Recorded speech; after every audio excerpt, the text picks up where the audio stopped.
la Presidente dell'associazione Mittelfest e quindi del Mittelfest 2025 è la dottoressa Cristina Mattiussi.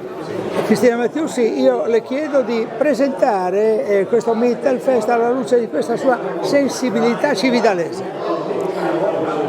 Mittelfest è una manifestazione culturale che usa come palcoscenico Cividale, che per 10 giorni crea magia.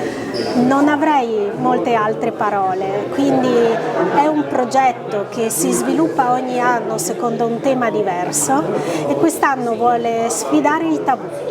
Quindi speriamo di stimolare la curiosità delle persone affinché possano venire a scoprire il significato dei tabù, come si vive questo concetto all'interno di Cividale Di del questa Friuli. stupenda cittadina di Cividale del Friuli, che è una perla per tutti noi di questa regione. Assolutamente sì, perché che cosa fa Mittelfest? Valorizza Cividale interagendo e costruendo gli spettacoli all'interno proprio del contesto paesaggistico che ci offre la città.